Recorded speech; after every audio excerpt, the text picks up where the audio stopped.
பண்டிகைகள் என்றாலே இனிப்பு, அதுவும் அடையார் ஆனந்தபவன் ஸ்வீட்ஸ் என்றாலே தனி சிறப்பு. A to B இன் இனிய தீபாவளி வாழ்த்துக்கள்.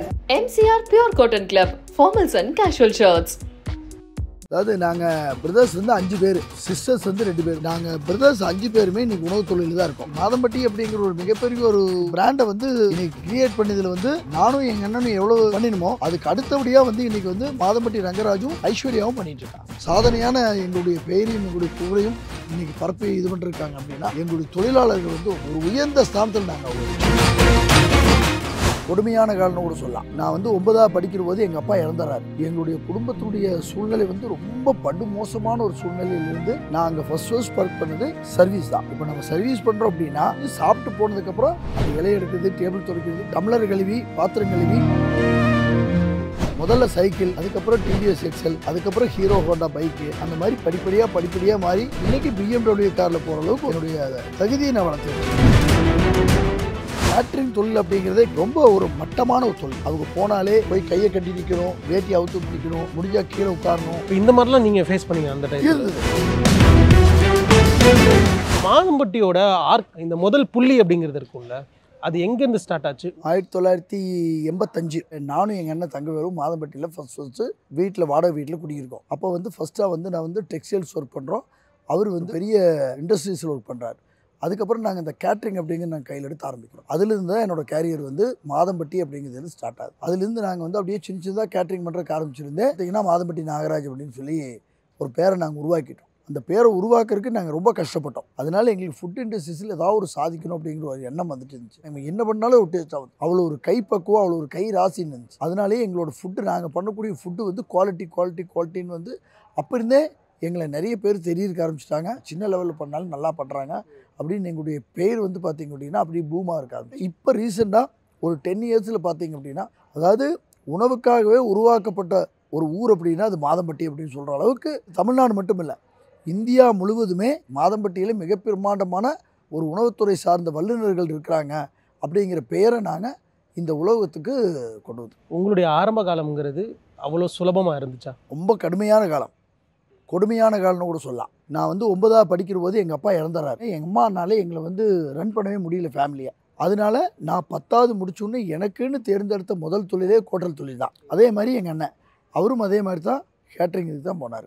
அதனால தான் வந்து அப்போ வந்து எங்களுடைய குடும்பத்தினுடைய சூழ்நிலை வந்து ரொம்ப படுமோசமான ஒரு சூழ்நிலையிலிருந்து அதுலேருந்து நாங்கள் மெதுவாக கரையேறி இன்றைக்கி வந்து இந்த இந்தியாவே திரும்பி பார்க்குற அளவுக்கு உண்டான ஒரு தொழில் மூலிமா எங்களை அடையாளப்படுத்தியிருக்கோம். நான் அங்கே ஃபர்ஸ்ட் ஒர்க் பண்ணது சர்வீஸ் தான். சர்வீஸையும் தாண்டி இப்போ நம்ம சர்வீஸ் பண்ணுறோம் அப்படின்னா அந்த சர்வீஸ் முடிஞ்சு சாப்பிட்டு போனதுக்கப்புறம் அந்த இலை எடுக்கிறது, டேபிள் துடைக்கிறது, டம்ளர் கழுவி, பாத்திரம் கழுவி, அந்த அடிப்படையான வேலைகளை எல்லாம் செஞ்சு தான் நாங்கள் இன்றைக்கி வந்து இந்த உணவு தொழிலில் ஒரு பெரிய இதாக இருக்கும். மோஸ்ட் ஆஃப் த டைம் அப்பாவால் நிறைய ஆக்டிவிட்டீஸ் வர முடியாது. அதே 4 நாள், ஒரு வாரம் அப்படி தாண்டி வருவார். பார்க்கவே முடியாது அப்பாவை. அப்படி தாண்டி அவர் வரும்போது அவர் தொண்டெல்லாம் கட்டியிருக்கோம். கத்தி ஆளுங்களை மிரட்டி அந்த வேலை வாங்குறப்போ அந்த தொண்டை கட்டியிருக்கோம். காலெல்லாம் அப்படியே வீங்கி போய் வருவார். தூக்கம் இருக்காது. ஏன்னா இப்போல்லாம் எங்களுக்கு வந்து ரூம் போட்டு கொடுக்குறாங்க இல்லைங்களா ஹோட்டலில் தங்குறதுக்கு. அப்போல்லாம் வந்து ரூம் எல்லாம் கிடையாது. அந்த டைனிங் ஹாலில் டேபிள் மேலே பேப்பர் ரோல் விரித்து, ஸோ அந்த மாதிரி ஒரு கஷ்டப்பட்ட மனுஷன் வந்து இப்போ இந்த இடத்துல இருக்காரு அப்படிங்கிறது வந்து எனக்கு ரொம்ப ஒரு பெருமையான மொமெண்ட்னு வைங்களேன். இதை வந்து இந்த தொழில் என்னையும் பண்ண விடுறது அதுவும் ஒரு பெருமையான மொமெண்ட். நான் திருமணம் செய்யும்போது என்னுடைய ஃபேமிலி வந்து செட்டில் பண்ணுற அளவுக்கு கொண்டு வந்ததுக்கப்புறம் தான் நான் திருமணமே பண்ணேன். செட்டில் ஆகிருக்கணும், சொந்தமாக இடம் வாங்கியிருக்கணும், வீடு கட்டியிருக்கணும், எனக்கு வரப்போகிற ஒய்ஃப் சரி அவங்க கொஞ்சம் கூட கஷ்டம் இல்லாமல் இருக்கணும் அப்படிங்கிறதெல்லாம் நினச்சி எதிர்பார்ப்போடு நான் 85 இந்த உணவு தொழிலுக்குள்ளே போகிறேன். 95 கல்யாணம் பண்ணுற 10 வருஷம். அந்த 10 வருஷத்துக்கு கூட 85, 86, 87, 88ங்கிறதெல்லாம் வந்து ஒரு வறுமையான காலம். அதையெல்லாம் தாண்டி ஒரு 90ன்னு வரும்போது நாங்கள் ஓரளவுக்கு வந்து ஸ்டெடியாக இருக்க ஆரம்பிச்சிட்டோம். இந்த 92, 93, 94, 95லாம் பார்த்திங்க அப்படின்னா ஓரளவுக்கு நல்லா பூமாக இருக்க ஆரம்பிச்சிட்டோம். வெளியே மாதம்பட்டி நாகராஜ் அப்படின்னு சொல்கிற அளவுக்கு பேர் சொல்கிற அளவுக்கு கோவை மாவட்டம் முழுவதுமே எங்களுடைய பேர் வளர்க்க ஆரம்பிச்சு. இப்போ எல்லாமே நல்ல ஒரு சௌகரியமான வாழ்க்கை. அப்போல்லாம் அந்த மாதிரி ஒன்றுமே கிடையாது. சாதாரணமாக சைக்கிளில் போவோம். 2 சட்டுகோ, குருப்பி, ஜார்னி, மைசூர் பாத்தோட்டம் இதெல்லாம் வண்டியில் சைக்கிளில் பின்னாடி வச்சு கட்டிட்டு போவோம். முதல்ல சைக்கிள், அதுக்கப்புறம் டிவிஎஸ் எக்ஸல், அதுக்கப்புறம் ஹீரோ ஹோண்டா பைக்கு, அந்த மாதிரி படிப்படியாக மாறி இன்றைக்கி BMW காரில் போகிற அளவுக்கு ஒரு என்னுடைய தகுதியை நான் வளர்த்தி வச்சுருக்கேன். Okay okay okay. ஐஸ்வர்யா, உங்கள்கிட்ட ஆக்சுவலாக அப்பா கிட்ட எனக்கு ஒரு கான்வர்சேஷன் நடந்துச்சு சின்ன வயசில். ஆனால் எனக்கு இன்ன வரையும் அதை மறக்க முடியாது அப்படின்னு ஏதாவது இருக்கா உங்களுக்கு? ஒரு எங்ககிட்ட வேலை செஞ்சவங்கள வந்து ரொம்ப சின்ன வயசு, ஒரு 8 வயசு இருக்கும்னு நினைக்கிறேன். வாடா போடா அப்படின்னு சொல்லிட்டேன். அதுக்கு வந்து என்னை கூப்பிட்டு நிற்க வச்சு, அவங்க வந்து யாராக வேணாலும் இருக்கட்டும், உன்னை விட வயசில் பெரியவங்க, அதுக்கான ரெஸ்பெக்ட் நீ கொடுத்தாகணும், வாங்க போங்க. அது வந்து நான் இன்னைக்கு வரைக்கும் எனக்கு வந்து யாரை பார்த்தாலும் நான் ரெஸ்பெக்ட்ஃபுல்லாக தான், அண்ணா அக்கா வாங்க போங்க, என்னை விட சின்னவங்களாவே இருக்கட்டும், அக்கா கொஞ்சம் இது எடுங்க, அக்கா கொஞ்சம் இது பண்ணுங்க. லைக் நம்ம இதில் கம்பெனியில் என்ன பொசிஷனில் அவங்க இருந்தாலும் அவங்களுக்கான மரியாதையை நான் கொடுக்கறதுக்கு அப்பா வந்து கொடுத்த ஒரு லைஃப் லெசன் அது எனக்கு. How proud daughter you are? I am a very very proud daughter. ஏன்னா இப்போ நான் இந்த இடத்துக்கு இருக்கிறதுக்கு காரணமே ஃபுல் காரணம் அப்பா தான் இல்லைங்களா? எனக்கான பேஸ் க்ரியேட் பண்ணி வச்சு இந்த ஃபீல்டில் இன்னும் பண்ணு. ஸோ பொண்ணுங்க பண்ண மாட்டேங்கிறாங்க அப்படின்னு நீங்களே என்னை பல தடவை கேட்டிருக்கீங்க இல்லைங்களா?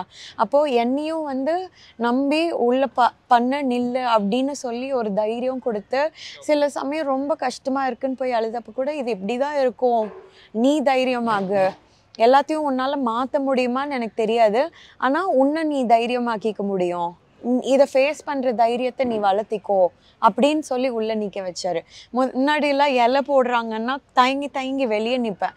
உள்ளே போய் கேளு, உள்ளே போய் என்ன வேணும்னு கேளு அப்படின்னு சொல்லி கொடுத்தது அப்பா தான். அப்போது நான் உள்ளே போய் ஒவ்வொருத்தங்களுக்கு இது வேணுங்களா அது வேணுங்களா அந்த நம்ம போட்டிருக்கிற மெனு பற்றியெல்லாம் சொல்ல அதெல்லாம் மக்கள் வந்து ரொம்ப என்ஜாய் பண்ண ஆரம்பித்தாங்க, விரும்ப ஆரம்பித்தாங்க. நான் உள்ளே போய் நின்னேன், நீ பொண்ணு வீட்டுக்காரங்களாமா மாப்பிள்ளை வீட்டுக்காரங்களாமா அப்படின்னு எல்லாம் கன்ஃபியூஸ் ஆகிருக்காங்க. நம்ம உள்ளே நின்று அந்த உரிமையாக கேட்குறத பார்த்து. சமையல்காரங்க அப்படிங்கிற ஒரு பார்வை இருந்துகிட்டே இருக்கும். அது என்ன மாதிரியான பார்வைலாம் இருக்கும், என்னென்னலாம் சொல்லுங்கள்? பார்வை அப்படின்னு கேட்டால், பொதுவாக இந்த கேட்ரிங் தொழில் அப்படிங்கிறதே கிட்டத்தட்ட நான் சொல்கிறது ஒரு 30 வருஷத்துக்கு முன்னாடி பார்த்தீங்க அப்படின்னா ரொம்ப ஒரு மட்டமான ஒரு தொழில். சமையல்காரங்களுக்கு உண்டான அங்கீகாரங்கிறதே கிடையாது.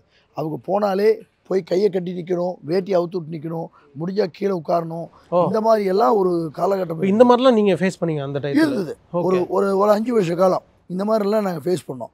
அந்த 5 வருஷத்துக்கு அப்புறம் எங்களுடைய திறமை, எங்களுடைய வளர்ச்சி அதை மாற்றி இன்றைக்கி இருக்கக்கூடிய இந்த சமையல் உணவு தொழில் வந்து மிகப்பெரிய ஒரு கௌரவமான இடத்துக்கு நாங்கள் கொண்டுட்டு போனோம்.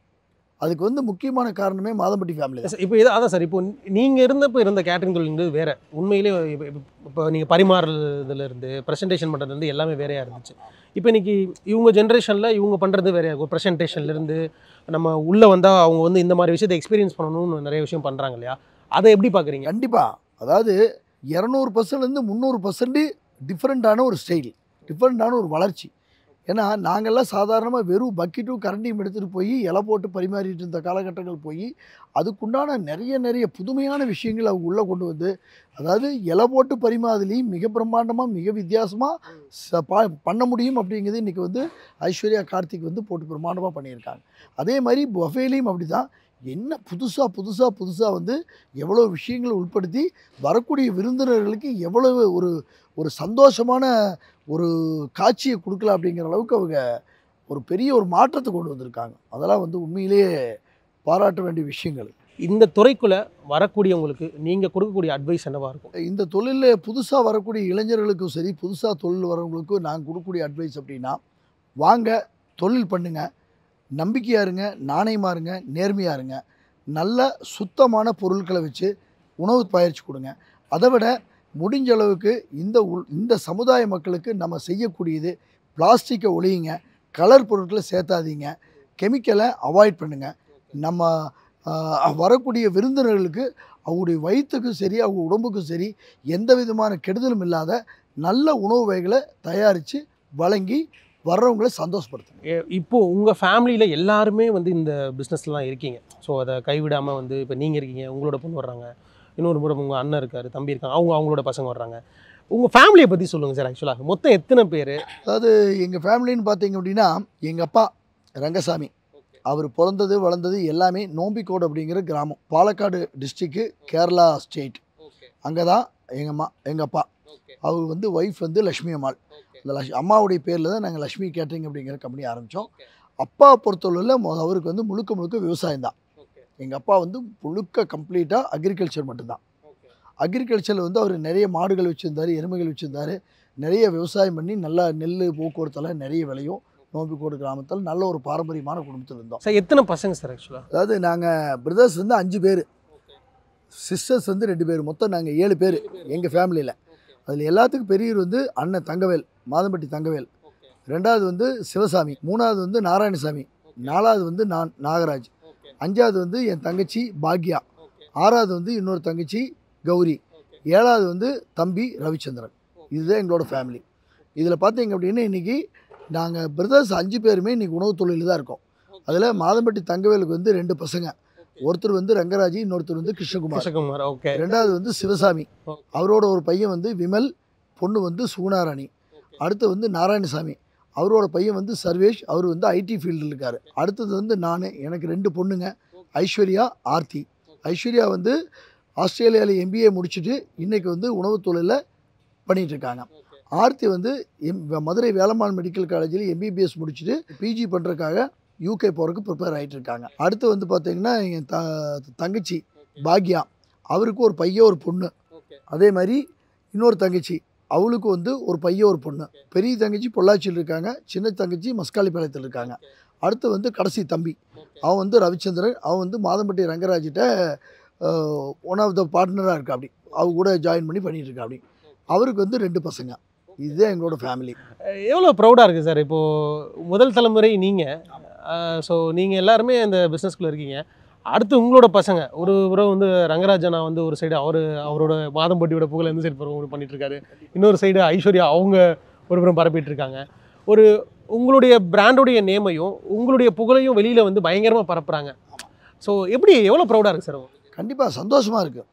அதுலேயும் வந்து இன்றைக்கி மாதம்பட்டி அப்படிங்கிற ஒரு மிகப்பெரிய ஒரு பிராண்டை வந்து இன்றைக்கி க்ரியேட் பண்ணதில் வந்து நானும் எங்கள் அண்ணனும் எவ்வளோ பண்ணினோமோ அதுக்கு அடுத்தபடியாக வந்து இன்றைக்கி வந்து மாதம்பட்டி ரங்கராஜும் ஐஸ்வர்யாவும் பண்ணிகிட்ருக்காங்க. பிரம்மாண்டமாக இருக்குது.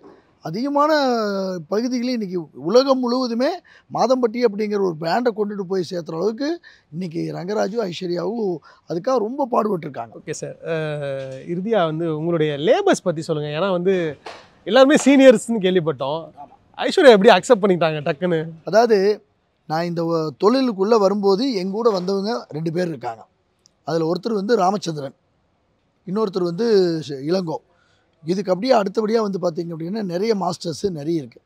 எங்களுடைய இந்த வளர்ச்சிக்கு முக்கியமான காரணமே எங்கிட்ட இருக்கக்கூடிய chef, event managers, supervisors, additional cooks, additional masters, ஒவ்வொரு துறையும் சார்ந்தவங்க. அதாவது வந்து பார்த்திங்க அப்படின்னா எங்களுக்கு வந்து நிறைய செக்ஷன் இருக்கும். ஒரு செக்ஷன் மட்டும் இல்லை. குக்கிங் அப்படிங்கிறதுல வந்து பார்த்திங்கன்னா மெயின் குக்கிங் இருக்கும், அசிஸ்டன்ட் குக்கிங் இருக்கும், இட்லி மாஸ்டர், எண்ணெய் சட்டி master, dosa master, parotta master, இப்படி ருமாலி மாஸ்டர், பிரியாணி மாஸ்டர், நிறைய ஸ்வீட் மாஸ்டர், இப்படி சொல்லிகிட்டே போகலாம். கிட்டத்தட்ட எங்ககிட்ட வந்து இன்றைக்கி ஒரு 1000க்கு மேற்பட்ட தொழிலாளர்கள் ஒர்க் பண்ணுறாங்க. அப்படின்னாலும் எல்லாருமே எங்களுடைய சீனியர் ஸ்டாஃப்ஸ். ஒவ்வொருத்தர் மேலேயும் நாங்கள் வந்து அளவுக்கு அதிகமான ஒரு மரியாதை வச்சுருக்கோம். அதே மாதிரி அவங்களும் அப்படி தான். அவங்களுடைய பங்களிப்பு அப்படிங்கிறது சும்மா வார்த்தையில் சொல்லவே முடியாது. அதை விட என்னென்னா எங்கள் தொழிலை பொறுத்தளவில் நேரம், காலம், தூக்கம், உடல் நலம் இதெல்லாம் எதுவுமே கிடையாது. ஒரு காய்ச்சல் வந்தால் கூட மாத்திரை போட்டு வேலை செஞ்சாகணும். நைட்டு தூங்குறதுக்கு 2 மணி நேரம், ஒரு நாளைக்கு அதிகபட்சமாக தூங்கக்கூடியது எங்களோட செஃப்பு, எங்களோட ஸ்டாஃப்ஸ் எல்லாம் பார்த்திங்கன்னா 2 மணி நேரம் 3 மணி நேரமாக தான் இருக்கும். இது எல்லாம் தாண்டி இன்றைக்கி இந்த ஒரு சாதனையான உலகத்தில் சாதனையான எங்களுடைய பெயரையும் எங்களுடைய புகழையும் இன்றைக்கி பரப்பி இது பண்ணிருக்காங்க. அப்படின்னா எங்களுடைய தொழிலாளர்கள் வந்து ரொம்ப ஒரு உயர்ந்த ஸ்தானத்தில் நாங்கள் அவங்களை வச்சுருக்கோம். உங்களுடைய பேக் போன்னே சொல்லலாம். கண்டிப்பாக எங்களுடைய பேக் போனுங்கிறதே வந்து எங்களுடைய ஸ்டாஃப் தான்.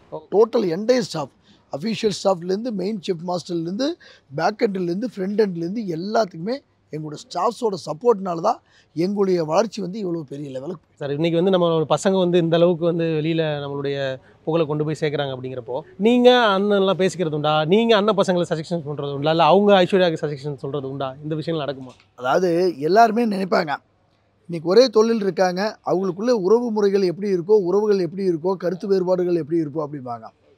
என்னை பொறுத்தளவில் எங்கள் குடும்பம் தான் எனக்கு முக்கியம்.